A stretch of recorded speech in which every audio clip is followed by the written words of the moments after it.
Let's talk about the important things with Roman Svitan. Roman, good evening.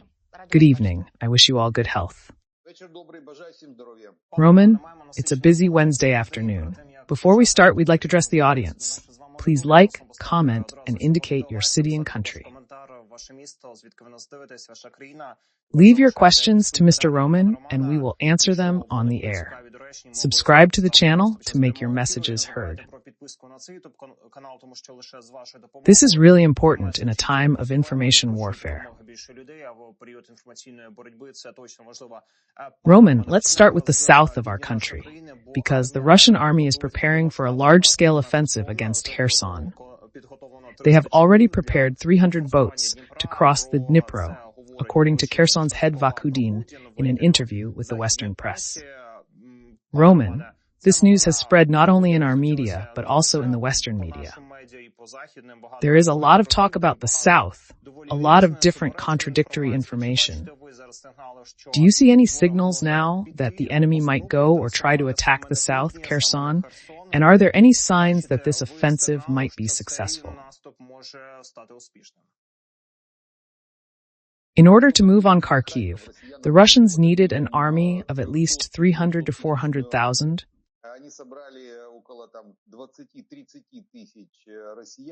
But they gathered only 20 to 30,000 people and began to seize the city of 1.5 million inhabitants.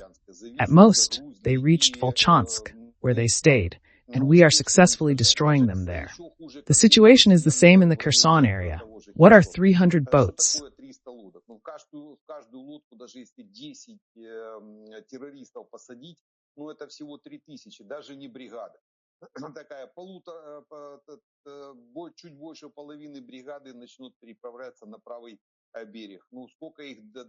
Each boat can only carry 3,000 people, even if you put 10 terrorists on it.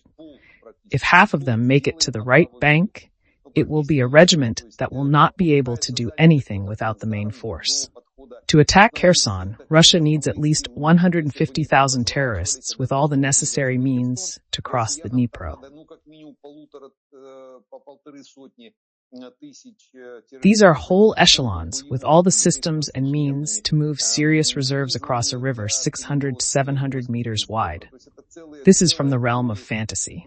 That's why the number of Russian troops on the left bank trying to control the islands with boats basically serves to create a certain security zone.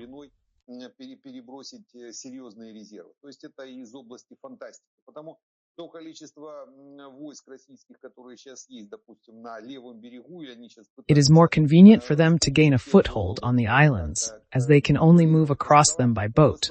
It's logistics. They are trying to ensure the safety of the left bank from our forcing the Dnipro. It is also a convenient place for us to cross the river and reach the left bank, even without heavy equipment, but with personnel.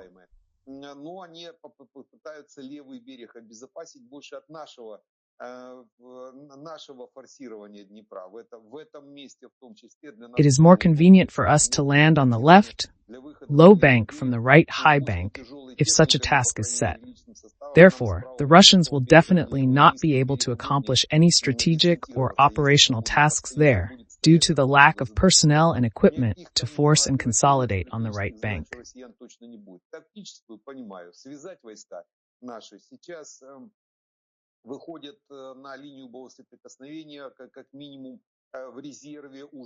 The tactical tasks may be to tie up our troops who are now moving to the contact line.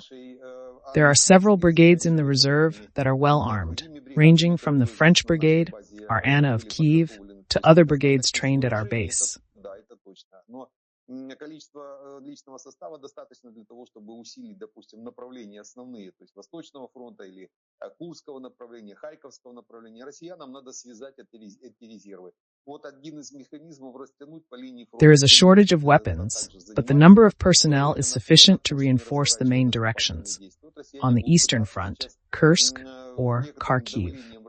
The Russians are trying to tie up these reserves and possibly keep at least one brigade in the Kherson area to cover the right bank. Therefore, I repeat once again, the Russians will not be able to carry out any strategic or operational actions there.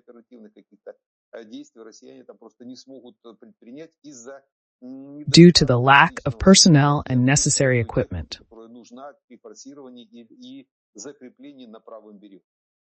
Roman, a clarification about Kherson region. If we are talking about 300 boats, this is the number that is located along the entire left bank of the Dnipro River in Kherson region, which is more than 200 kilometers, not 300 boats that are concentrated in one place and are conditionally ready to cross the river. They are mainly located along the entire left bank, but the maximum concentration of boats is observed where there are islands, in particular in the area of Nova Kakhovka. Some of the boats are there, most of them are in the Dnipro Delta, in the southeast of Kherson. There are also boats along the rest of the coast. In this sense, they have nowhere to cross. Russian reconnaissance sometimes enters the right bank with the help of boats, but it is not hundreds, but a few boats that can be used for raiding operations on the right bank.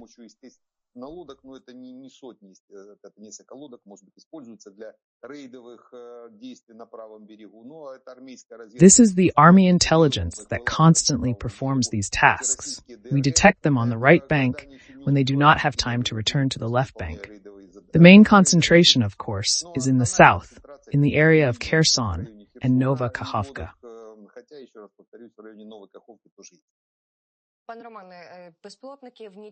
Roman, on the night of December 4th, drones attacked two important military facilities of the Russian occupiers in Ryazan and Novorossiysk. This was stated by Andriy Kovalenko. The targets of the drone attack were a port with warships in Novorossiysk and an airbase with strategic bombers in Diaghilevo.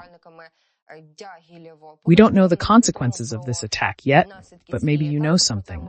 How would you assess whether this is a simultaneous combined attack on Novorossiysk and Diaghilevo or separate operations, in particular by the defense forces?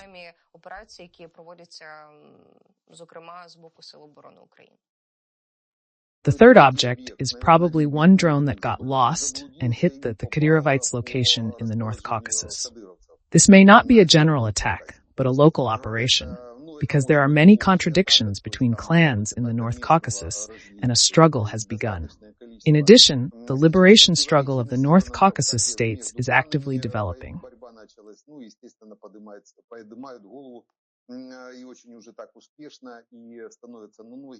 These two attacks, which were carried out almost simultaneously, were aimed mainly at the locations of the missiles used by the Russians to fire at Ukraine. The port of Novorossiysk is the main base of the Russian Black Sea Fleet, which means it has the mechanisms to launch the same caliber missiles. We need to get to them and destroy the military facility.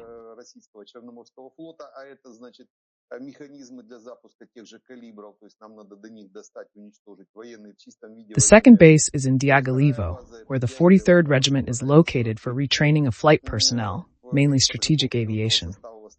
There are two 22 M3s, X-22s, a special engineering service, and the 195th Flight Group, which flies combat training missions.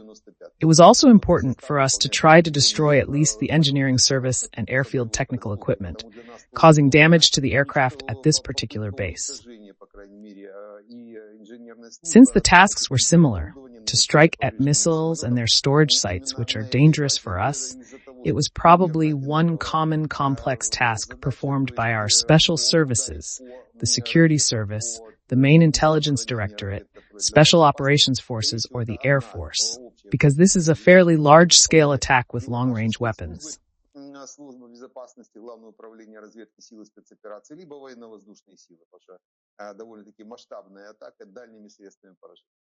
Mr. Voloshin, returning to Kherson and the possible offensive, there is information that Russians are bringing weapons and air defense to the Kinburn and Tendra Spits. Spokesman Vladislav Voloshin assured this on the air. How do you explain this, since Kherson and the Tendra Spit are quite far away? Владислав Волошин.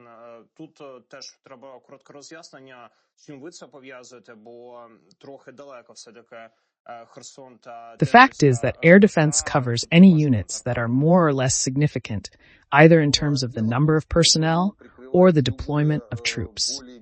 That is, they will definitely deploy air defense because there is a possibility of strikes by our long-range weapons, and they will try to shoot down missiles that come in. Basically, we can work on the left bank with missiles fired by HIMARS. These are M30, M31, and high-explosive cluster missiles with a range of 80 kilometers, and we can work with aircraft. Выпущенными «Хаймерсами», то есть ракеты М-30, М-31, и кассетные, и «Пугас» 80 километров по дальности. This requires air defense. We have a sufficient number of aircraft that can operate at short ranges and cover the troops. This kind of deployment shows that the Russians are preparing. The question is what exactly they are preparing for. Logically, it could be preparations for a tactical operation with a landing on the right bank, the capture of a bridgehead, not a large tactical one, but a smaller one, as they did on the right bank of Oskol. We have not captured two bridgeheads in the Dvorichne area. One has been knocked out, and the other is still to come. They may be addressing this issue to tie up our reserves. They may also be preparing for the defense of the left bank, if they have information about our plans to cross the Dnipro to the left bank. This is also a possible option. Moreover, this use of equipment and military ammunition indicates that the Russians will try to defend themselves in the near future. Air defense systems are mainly used for defense. If there are some operational and strategic tasks, then air defense can be used to cover the advancing units, but the main application is for defense, especially on the left bank.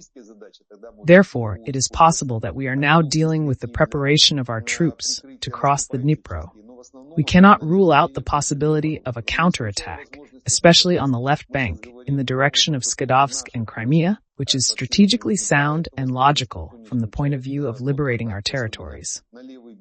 The only question is the number of forces and means to fulfill such tasks. Aviation is still not enough, and missiles are not visible in large numbers. According to information from our military and political leadership, there is a shortage of ammunition and equipment to supply even those brigades that are now ready to perform such tasks.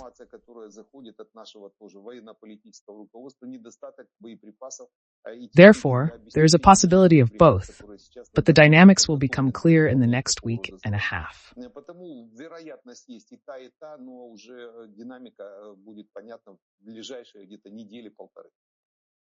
Mr. Roman, the Minister of Defense of Ukraine, said that the Neptune and Palanitsa missiles have entered mass production.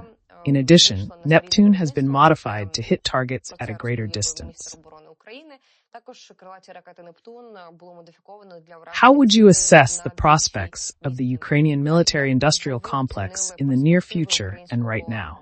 And what should the Russian Federation expect in this case, since the range of our missiles is increasing, and accordingly, the targets we can hit are also increasing?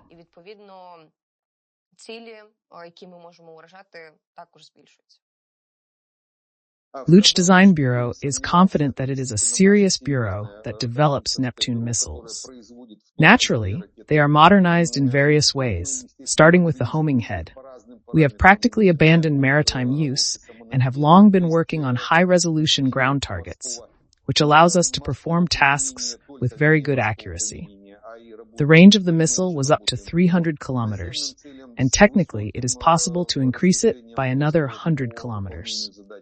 Очень хорошая точность по дальности была где-то до 300 километров шла ракета. В принципе, this can be achieved by reducing the warhead. In the case of adding 100 kilometers, this requires several tens of liters of aviation kerosene for the engine, which is a turbojet twin-circuit airplane engine. Perhaps it was this technical intervention that made it possible to add another 100 kilometers of range without changing the centering of the missile, i.e., the missile remains the same, but with an increased range. However, further increasing its range would require a design change that would make it a completely different rocket, with a different weighting and centering. At the moment, we are not capable of making such changes, but it was technically possible to increase the range of Neptune to 400 to 450 kilometers, and it has most likely already happened. As for the Palanitsa, We have been hearing about its tests for a long time, most likely pre-production tests. After positive results, it entered production, and we will soon hear about its performance. This is a direct-controlled, operational-level drone missile with a short range. We should also not forget about the ballistic missile program, which has not been suspended. Preparations are underway for the serial production of the Grom missile. Pre-production tests are underway, and we are likely to hear news about ballistic missiles soon. The range of the second-generation Grom is 500 kilometers.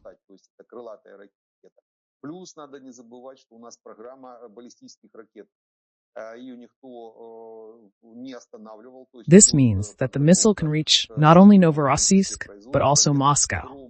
When the missile goes into mass production, some of these missiles will be shot down, but those that get through will deal a serious blow to military installations, especially if the ballistic missiles are aimed at Rublevka.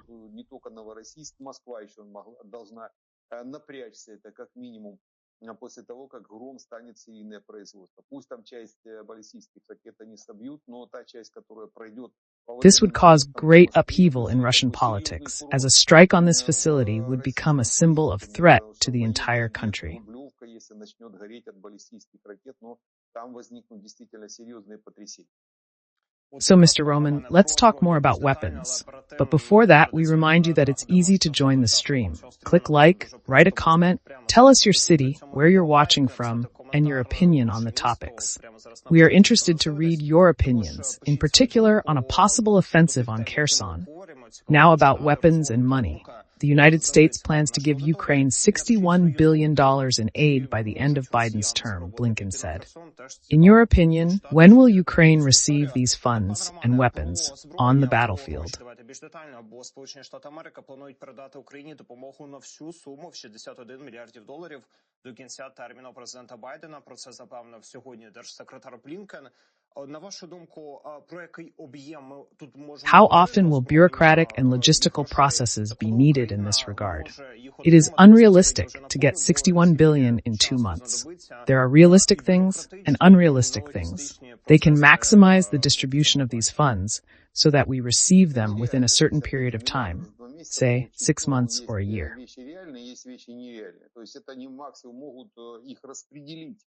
Так, чтобы мы их получили потом в течение там определенного времени, там полугода, года следующего. Distribution is possible, even with certain bureaucratic procedures, which in particular exist in the military sphere. However, there is probably no more hope for these funds. Johnson, the Speaker of the House of Representatives, refused to put the $24 billion that Biden was talking about to a vote. Отказался ставить на голосование, и потому, наверное, надо надеяться только на эти 61 миллиард, часть из которых мы уже в принципе получили. Хотя реально, конечно, если бы в мае... So perhaps we should rely only on these 61 billion, some of which we have already received. But if the more than 60 billion allocated in May had been evenly distributed over at least a year, which is 52 weeks, we would have received more than $1 billion every week and could have received equipment.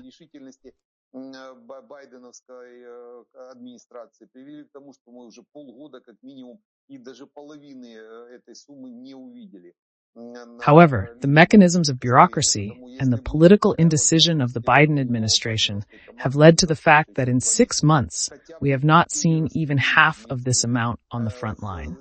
Therefore, if in the remaining 2 months, Biden's team can at least reallocate these funds to pay the companies that will then supply us with equipment, it would be good.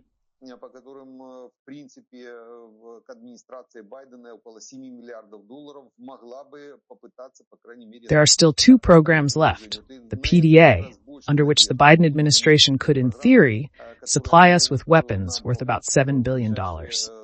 That's maybe more hope for these 2 programs that can help in the next 2 months, if it's not just a political statement to increase the importance, but real action.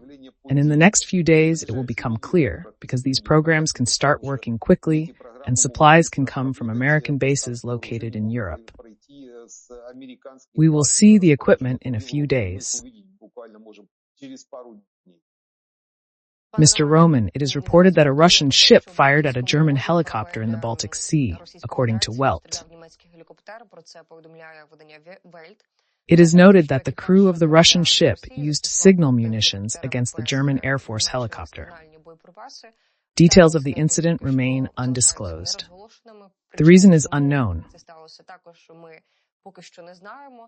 However, Mr. Roman, can you tell us about the possible danger of using the signal munitions that were used by the Russian Federation? And in your opinion, can we expect a response from Germany to such hybrid attacks by Russia? And what might be their actions?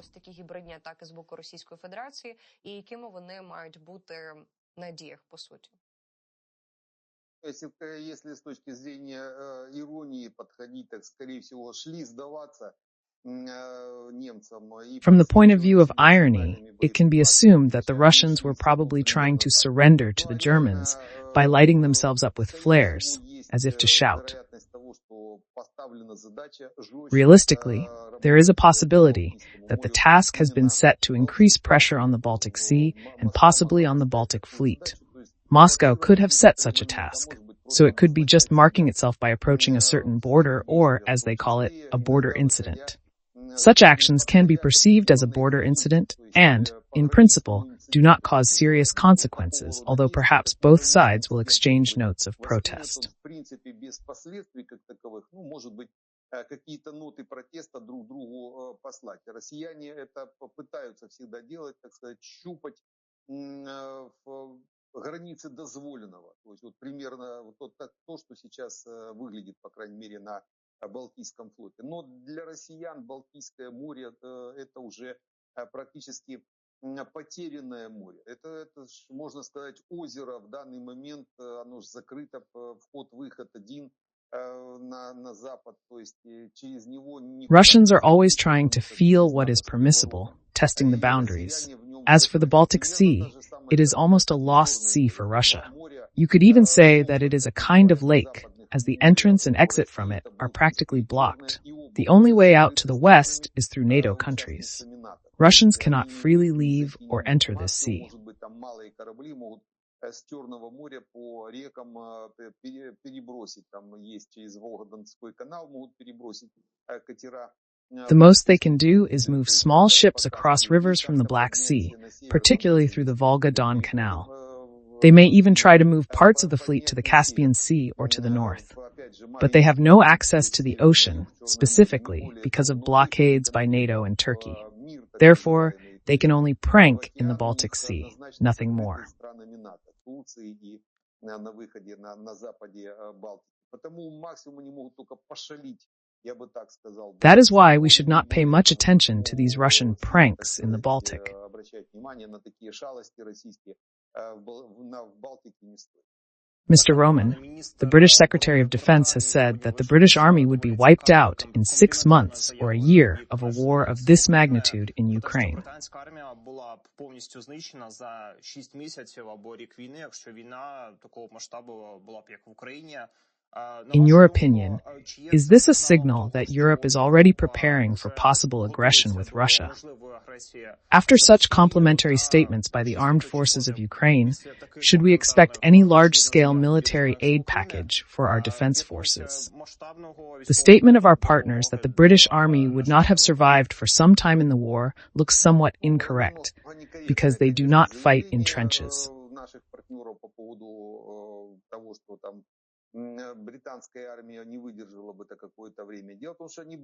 We have been driven into trench warfare, but if swords or bows were used on the battlefields now, the British Army would be destroyed in a week.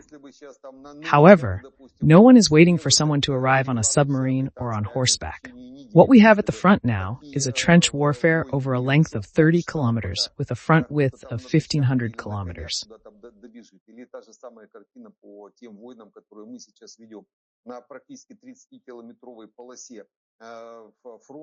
We are in this situation because we do not have enough forces and means, and because we have not been able to create a strong enough army over the past 30 years. The British Army would not fight in this way. They have long-range weapons, powerful aviation, which is the main fighting force and should dominate any war.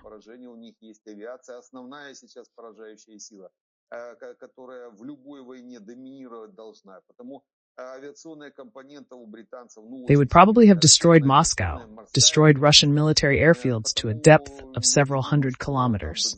They could even reach the Urals, destroying military plants.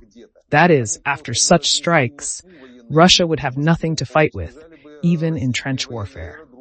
There is no need to underestimate the strength of the British Army, which is very strong, as is the French Army. Уральские военные заводы были бы уничтожены. То есть просто бы нечем было бы россиянам воевать. And now the German army is also gaining strength. Of course, after the demilitarization of Germany, initiated by Merkel, Scholz is now trying to restore this. И вот сейчас уже становится немецкой, хотя, конечно, немцев практически до белья раздела Меркель, то есть это ее уже усилия по демилитаризации Германии сейчас Шольц выгребает, а Франция и Британия довольно-таки France and the UK are self-sufficient countries that produce everything from submarines to nuclear weapons.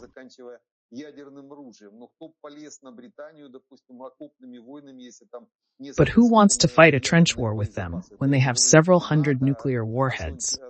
I'm not talking about NATO or the US umbrella, but the British would certainly solve this issue quickly. Maybe not in a few hours, but definitely in a few days. Russia as a state would simply cease to exist, along with all its military capabilities. We need our country to have the same army and system as France or the UK, with a full cycle of arms production and internal mechanisms. With this approach and proper funding, we can improve our military position. Франция и Великобритания. Как Штаты у нас не получится, а вот как Франция, то есть ориентироваться на эти две страны и выстраивать такие системы внутри нашего государства, ставить задачи, финансировать, ну и двигаться к улучшению наших позиций, в том числе и военных. Пане Романе, також про німецькі війська з вами поговоримо. German Foreign Minister Baerbock hinted at the possibility of sending peacekeepers to Ukraine to enforce the ceasefire as a complement to security guarantees such as NATO membership.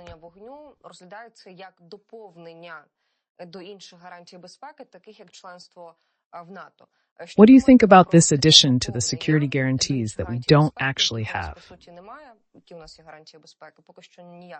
In this case, how realistic is not only the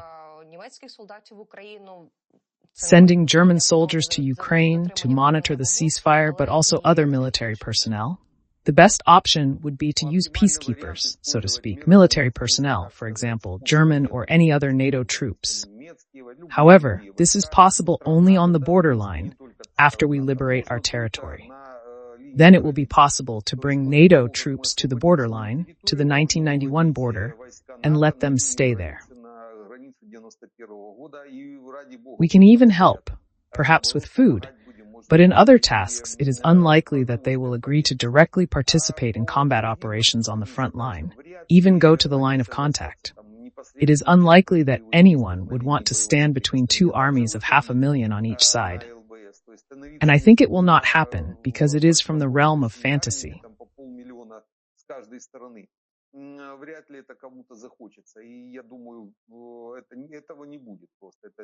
Technically, it is impossible to separate two armies of 500,000 men on a 1,500-kilometer front line. If they have already clashed, they will definitely tear each other apart. And our task is to go to the borders, restore the sovereignty and territorial integrity of our country. We will definitely do this with the forces and means we have, and the assistance of our partners can be in the form of supplies or logistical support, not necessarily by the military, but by civilians. As for the peacekeeping regime, foreign troops can be deployed to create a certain security zone between Ukraine and Russia, but at a distance of about 1,000 kilometers from the front.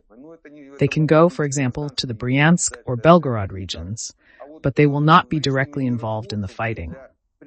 To stand between Ukraine and Russia on the border, they will first have to destroy the Russian army that has entered the territory of Kharkiv region and only then hold the border. They will not do this.